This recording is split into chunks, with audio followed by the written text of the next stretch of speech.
दोस्तों, आप सभी का स्वागत है मेरे चैनल रघु टॉक पर। दोस्तों, मैं राघवेंद्र सिंह आप सभी दोस्तों का अपने चैनल पर स्वागत करता हूं। दोस्तों, यूपी ट्रिपल एससी का जो पेट का एग्ज़ाम हुआ था उसकी लगातार कट ऑफ के संबंध में ढेर सारे यूट्यूब चैनल ने वीडियो बनाया और मुझे उम्मीद है कि आप सब ने कट ऑफ का वीडियो देख लिया होगा और आपको अब ये पूरी उम्मीद हो गई होगी कि मेरा सिलेक्शन अगले चरण के लिए होगा या नहीं होगा। तो ऐसे में जो अगला चरण होगा उसके लिए आपकी क्या तैयारी होनी चाहिए और आपको कितने % मार्क्स गेन करना होगा जिससे आपका फाइनल सिलेक्शन हो जाएगा जो भी परीक्षाएं होंगी उसमें।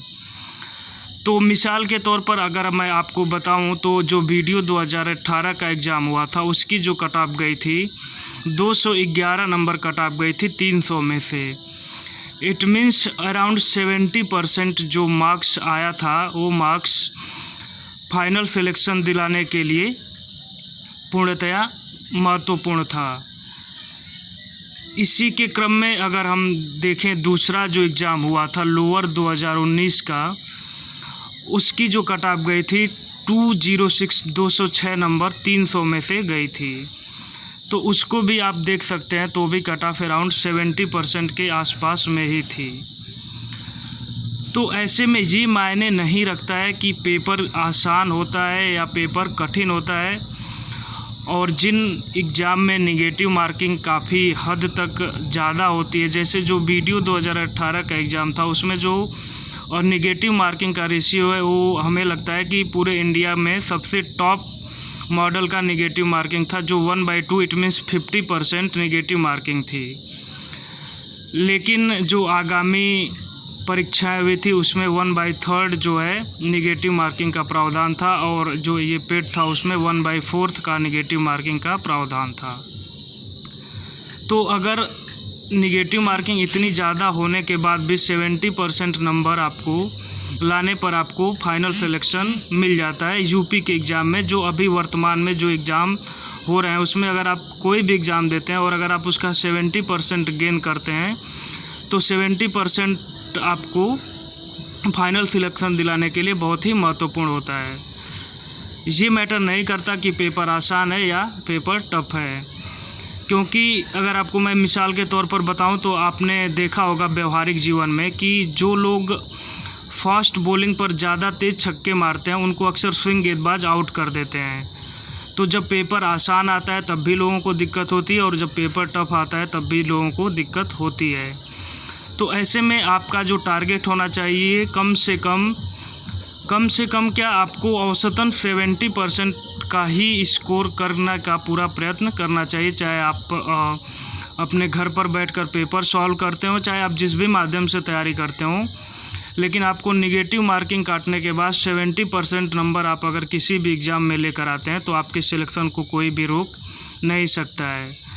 तो दोस्तों, ये मेरा सुझाव है उन अभ्यर्थियों के लिए जो लोग आगामी लेखपाल भर्ती में सम्मिलित होने जा रहे हैं उनके लिए, कि वो एटलीस्ट 70% लाने का पूर्णतया प्रयत्न करें और ये ना सोचें कि पेपर कैसा आएगा, पेपर टफ भी आता है या पेपर आसान भी आता है, तब भी 70% मार्क्स बहुत होते हैं। जैसा कि मैंने आपको पिछले 2 एग्जाम्पल्स में दिखाया था, ऐसे बहुत ढेर सारे एग्जाम्पल्स हैं जिसमें 70% ही कट ऑफ को आधार माना जाता है।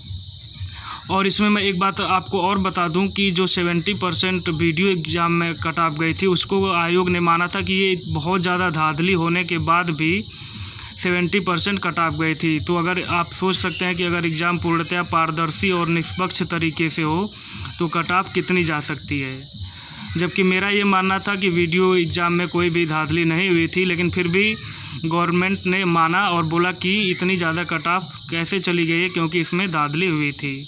तो आप सोच सकते हैं कि 70% नंबर कितना महत्वपूर्ण होता है।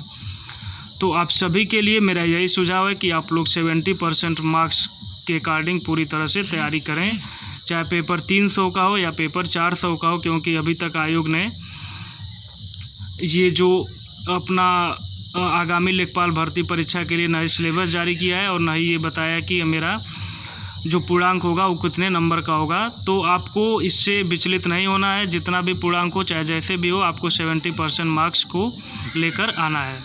तो दोस्तों ये वीडियो मेरी आपको कैसी लगी ज़रूर आप नीचे कमेंट बॉक्स में लिख कर के बताइएगा। और हाँ, अगर आप चैनल पर नए हैं तो प्लीज़ मेरे इस चैनल को सब्सक्राइब कर दीजिए।